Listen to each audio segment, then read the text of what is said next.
Salut à tous et bienvenue à Quiberon, la Bretagne, terre d'accueil de la 4e et avant-dernière étape du Grand Prix FF3 de triathlon sur la recherche sur le cancer. Une épreuve souvent décisive dans le calendrier en vue de l'attribution du titre. Et pour y parvenir, les clubs peuvent compter sur la nouvelle vague du triathlon français. Les jeunes athlètes tricolores trustent depuis quelques temps les podiums dans toutes les compétitions internationales. Les jeunes, à Edmonton, il y a une semaine pour les championnats du monde, mais aussi aux championnats d'Europe à Kitzbühel, quelques semaines auparavant, ont montré l'étendue de leur potentialité. Je crois qu'ensuite, il faut passer l'échelon supérieur, ce qui est parfois difficile, mais il me semble que le travail accompli par la direction technique nationale et dans nos clubs nous laisse entrevoir cette fois vraiment de très belles possibilités. Laurie et Marguerite et toutes ces... Et ce sont bien évidemment les femmes qui sont les premières à se lancer. Un départ donné sur la grande plage de Quiberon devant plusieurs centaines de spectateurs. La température de l'eau approche les 20 degrés. La combinaison est donc autorisée sur cette partie natation. Une partie natation longue de 750 mètres. Et d'entrée, du côté des leaders, il faut imposer sa loi. Il faut dire que les 3 premières équipes du classement se tiennent en 3 points seulement. C'est la Pissiacaise Pamela Oliveira qui sort de l'eau la première, mais derrière il y a beaucoup de monde. Du bleu et du jaune, on va en voir sur ce début de course. Les Pissiacaises tentent d'animer un peloton un peu endormi et les multiples tentatives d'échapper seront vite étouffées dans l'œuf. Le parcours de 20 km dans les rues de Quiberon est très rapide et personne n'arrive à faire la différence. Alors on s'observe et on attend tranquillement la suite pour faire la différence.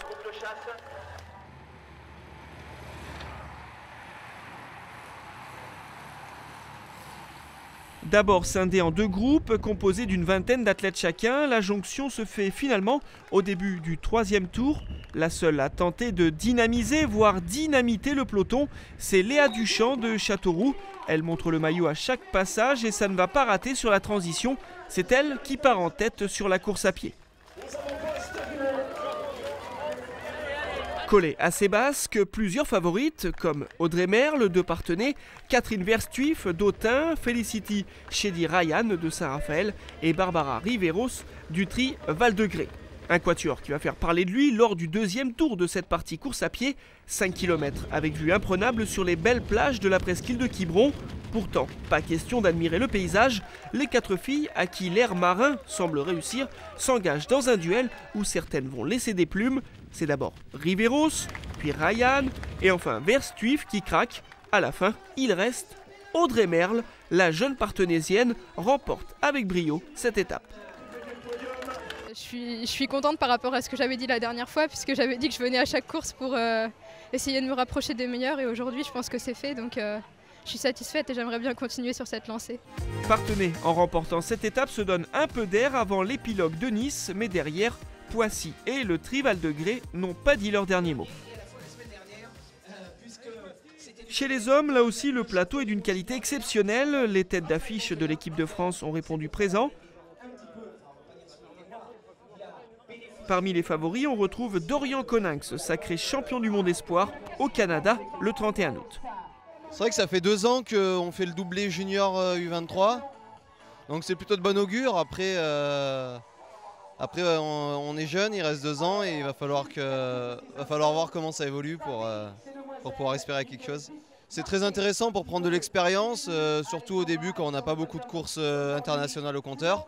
Donc c'est des courses très dures, très intéressantes et qui font beaucoup progresser, je pense. Les hommes verts de Sartrouville, eux, ont sorti la grosse artillerie. Les frères Brownlee et Davidos sont là.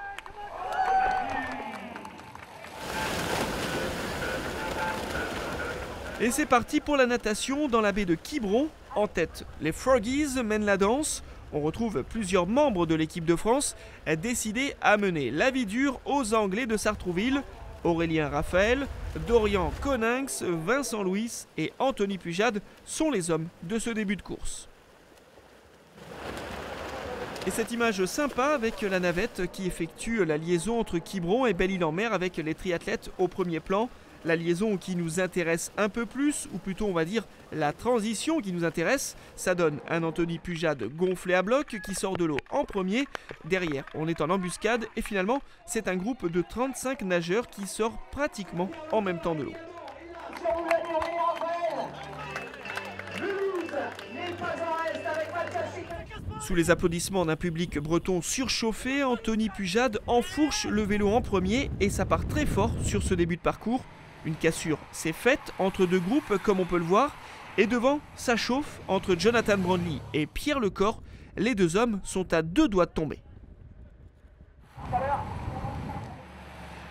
Les tours s'enchaînent, mais malgré quelques attaques des favoris, ça reste bien compact. Tentative d'échapper de Brownlee a rapidement contré les Français, toujours dans les 10 premiers sur cette course à Nîmes, où tente d'animer la partie vélo de 20 km. À l'image de Dorian Coninx sur ce dernier tour, le champion du monde espoir parvient à creuser un léger écart avec le peloton, mais les 2 derniers kilomètres lui seront fatals et finalement, le peloton arrive ensemble à la dernière transition.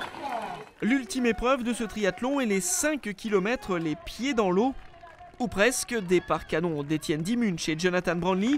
Derrière, le champion olympique Alistair Brownlee a lui plus de mal, mais l'important c'est de finir dans le top 10 pour marquer des points pour son équipe.